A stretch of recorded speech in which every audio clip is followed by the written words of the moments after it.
Hello viewers, welcome to Knowledge of Law. We will discuss two most important judgment of Chhattisgarh high court.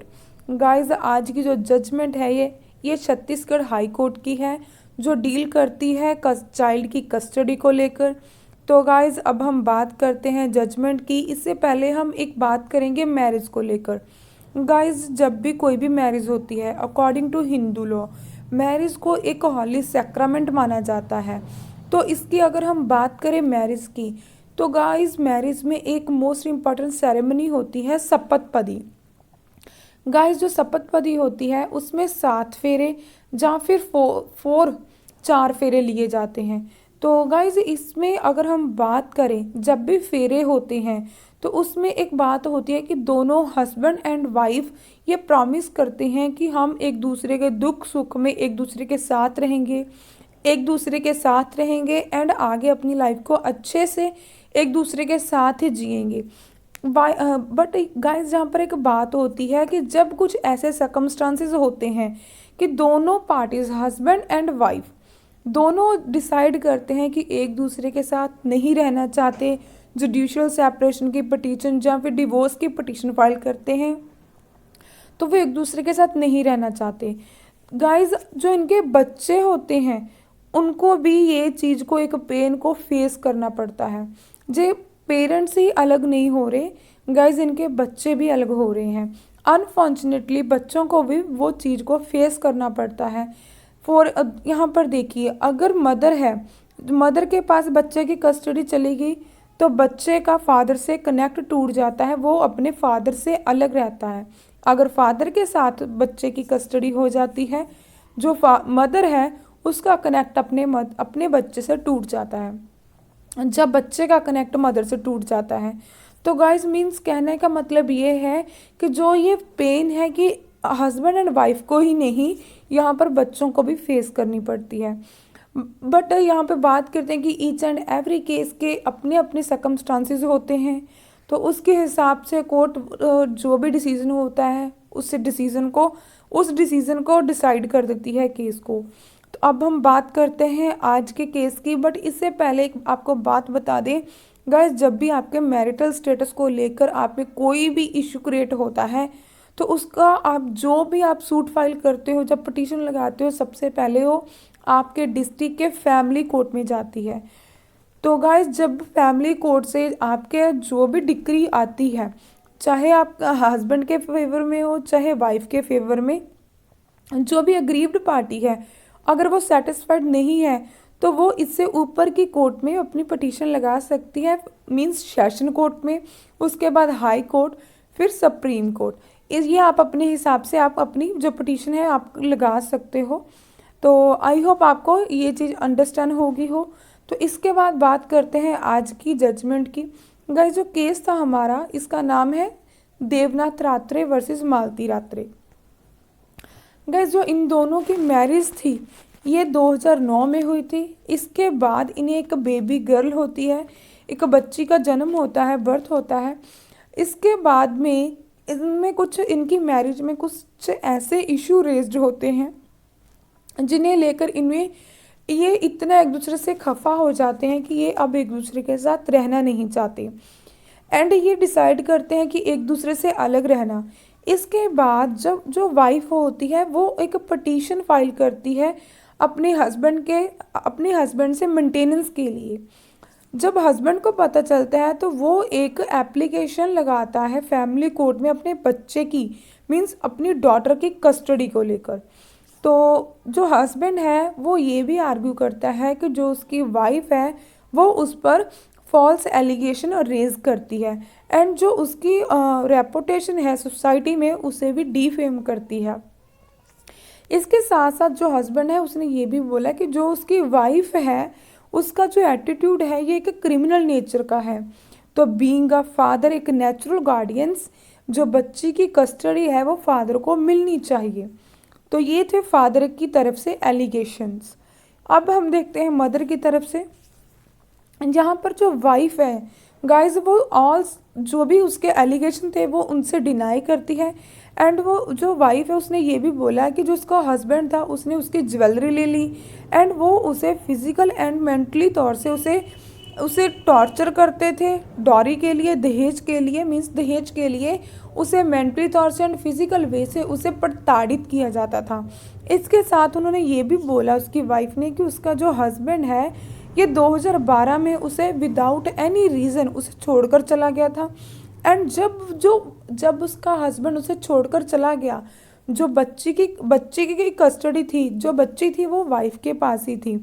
तो husband ने एक भी ऐसा कोई एफर्ट्स नहीं किया कि बच्ची को मिलने आ सके, जब बच्ची के टेक केयर के लिए उसे ऐसा उसने कुछ भी नहीं एफर्ट्स लगाया। तो इसलिए जो मदर है उसने बोला कि मैं बच्ची को अच्छे से प्रॉपर एक एजुकेशन प्रोवाइड कर रही हूँ एंड बच्चे की प्रॉपर टेक केयर कर रही हूँ। That's a reason in base के ऊपर जो बच्चे की कस्टडी है ये फादर को ग्रांट नहीं होनी चाहिए, बेटी की जो कस्टडी है डॉटर की।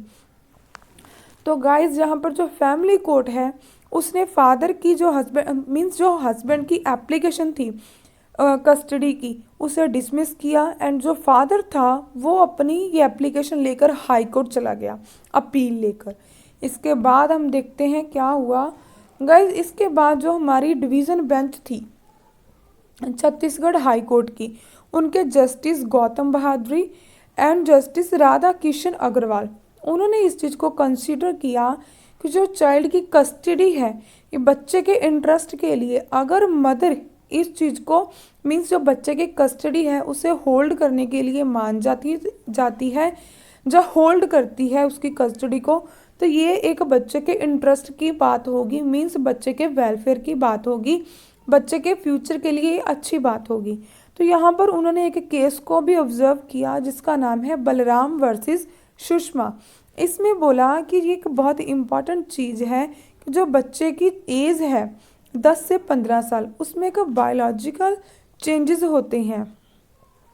तो जो उसमें चेंजेस होते हैं ये जो एक एज का जो पड़ाव होता है, मीन्स जो बच्चे की ये बच्चे की जो एज होती है 10 से 15 साल, इसमें जो भी एक बायोलॉजिकल मीन्स एक नेचुरल शारीरिक उसमें चेंजेस होते हैं, उन चीज़ों को लेकर जो बच्चे की मदर है वो इन चीज़ों को अच्छे से अंडरस्टैंड कर पाएगी एंड बच्ची को भी अंडरस्टैंड करवा पाएगी, मीन्स बच्ची को समझा पाएगी। एंड इन सिचुएशंस में जो मदर है बच्चे की टेक केयर फादर से बेहतर तरीके से कर पाएगी। तो इसलिए कोर्ट ने इस केस को देखा सिर्फ बच्चे की कस्टडी बच्चे के वेलफेयर के लिए। तो इसके बाद में हम बात करते हैं नेक्स्ट पॉइंट की। गाइस जो कोर्ट है उन्होंने केस को डिसाइड किया guardians and ward act and इसके साथ ही Hindu minority and guardianship act के अंडर इस केस को डिसाइड किया। एंड उन्होंने एक चीज़ को फाउंड भी किया कि जो नेचुरल गार्डियंस है हिंदू माइनर बच्चे के एज ए फादर को माना जाता है। एंड उसके बाद अगर हम मदर की बात करें तो जब वहाँ पर एक हिंदू अनमैरिड गर्ल की बात आती है तो वहाँ पर अगर हम बात करें मदर को प्रेफर किया जाता है एक कुंवारी लड़की के लिए। तो गाइस यहाँ पर अगर हम बात करें प्रोवाइडेड, इसमें प्रोवाइड ये भी किया गया है कि जो बच्चे की माइनर बच्चे की कस्टडी की बात अगर हम करें जिसकी एज अभी 5 साल तक 5 ईयर की कंप्लीट नहीं होती, तो मोस्टली जो उसकी कस्टडी होती है वो मदर को प्रेफर की जाती है। गाइस अगर हम इस बात पर अगर हम बात करें तो यहाँ पर एक क्वेश्चन होता है कि ईच एंड एवरी केस में ही ऐसा होता है, तो नहीं guys, each and every case के इशू फैक्ट अलग अलग होते हैं।